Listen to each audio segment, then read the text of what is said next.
Halo semua, kita dari kelompok 4 ingin mengobrol tentang topologi mesh. Sebelumnya perkenalkan, nama saya Rija. Nama saya Sadik. Dan di sisi lain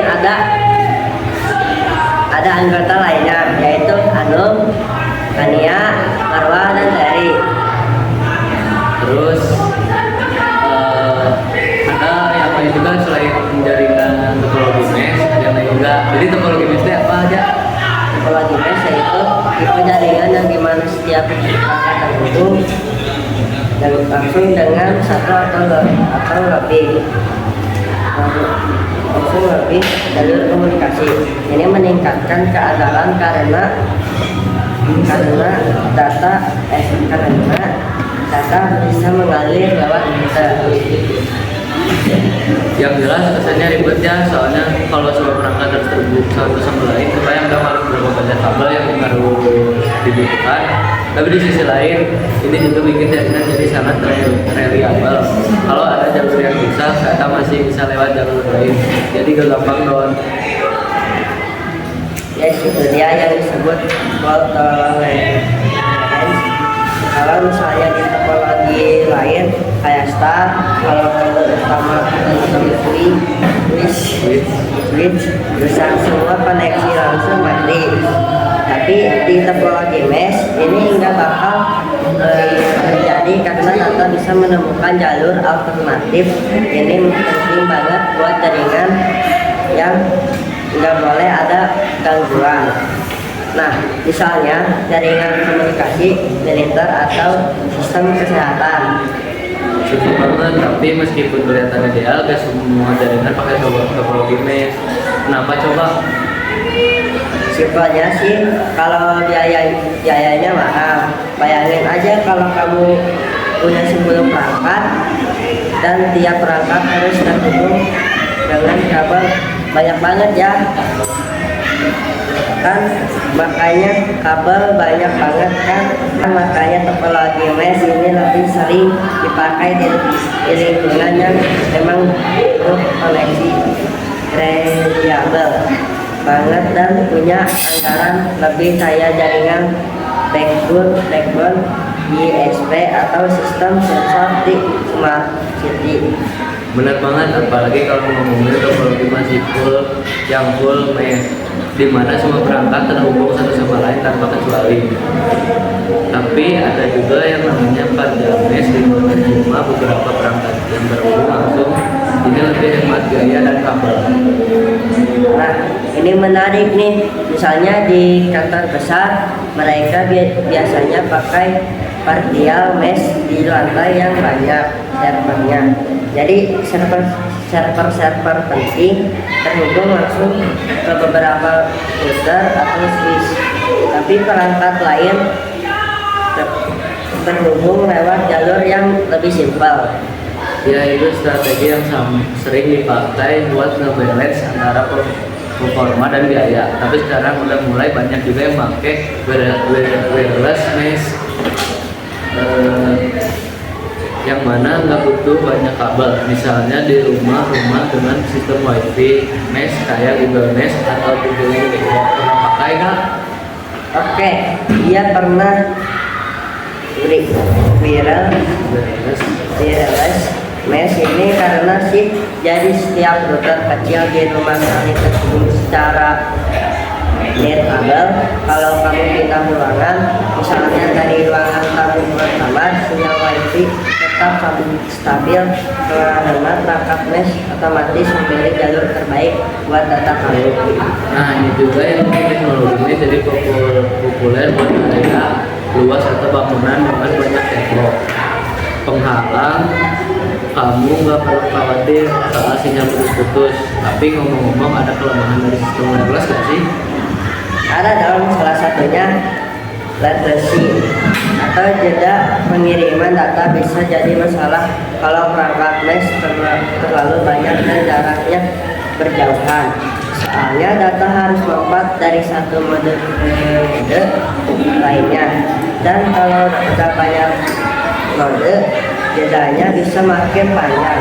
Makanya penting buat yang mengatur posisi perangkat mesh dengan baik.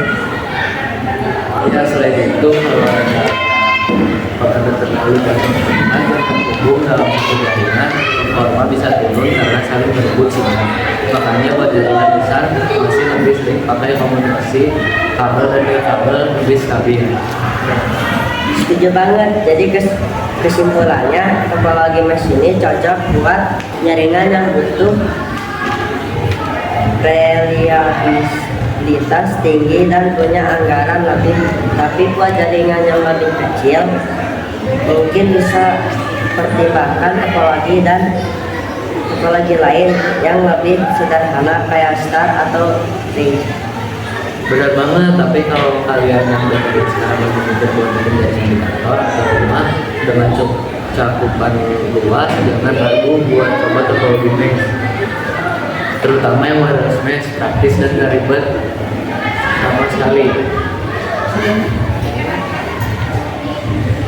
Ya, teknologi sekarang udah makin canggih nih, banyak produk wireless mesh dan yang gampang diinstal dan diatur lewat aplikasi. Jadi kalian nggak perlu jadi ahli IT buat bisa menikmati jaringan yang stabil. Jadi gini, sebelum ditutup kami akan menanya ke Sabik, jenis-jenis mesh point ada apa aja di? 1. Gateway node terhubung langsung ke internet. 2. Repeater node memperluas jangkauan sinyal. 3. Access point node memberikan akses wifi ke perangkat pengguna. 4. Branch node menghubungkan mesh ke jaringan lain. Nah, terus kan kamu udah nanya aku nih, sekarang gantian ya pertanyaan. Jadi kekurangan topologi mesh sama kelebihan topologi mesh itu apa aja? Ini yang kelebihannya dulu ya.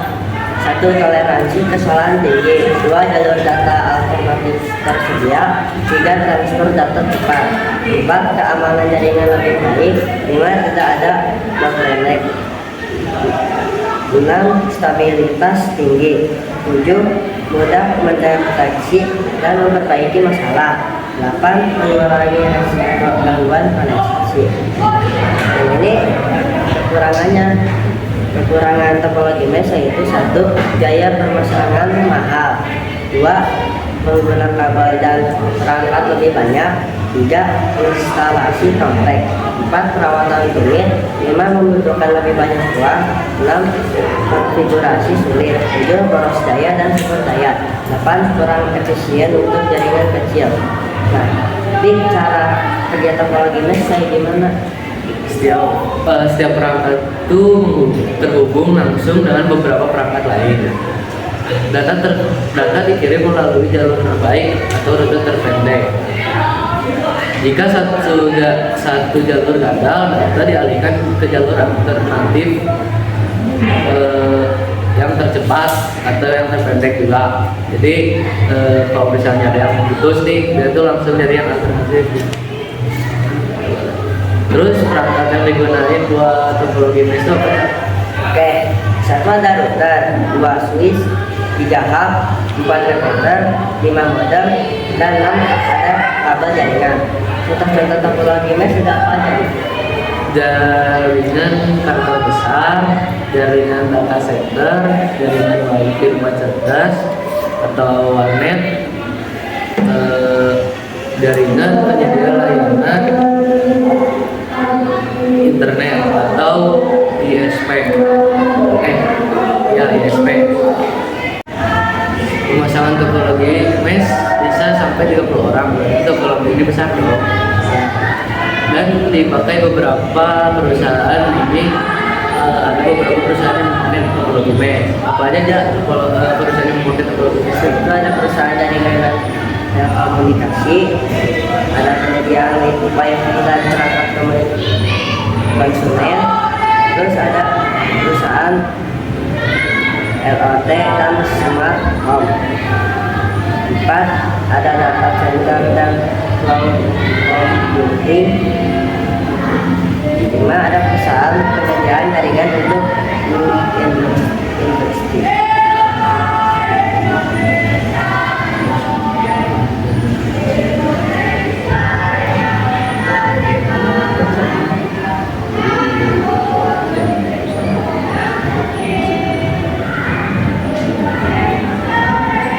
ada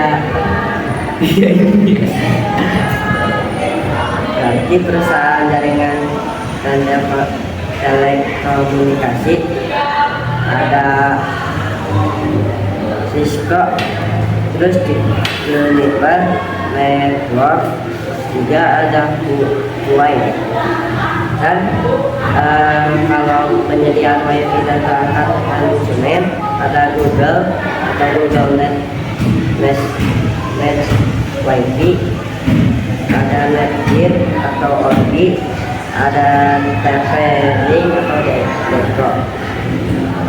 Kalau perusahaan LOT dan Smart Home ada Amazon atau Amazon Hero, ada Samsung Smart Link, dan jika data center dan cloud computing ada Microsoft atau Azure, ada Amazon Web Service atau AWS, dan terakhir perusahaan penyediaan jaringan untuk industri cuma ada satu, yaitu ABB dan Siemens. Sekian dari, dan ini terakhir topologi mesh membantu perusahaan ini memastikan jaringan tetap stabil dan berfungsi meskipun terjadi gangguan. Di salah satu titik menjadikannya pilihan ideal untuk aplikasi kritis di berbagai sektor. Sekian dari pembahasan kami. Wassalamualaikum warahmatullahi wabarakatuh.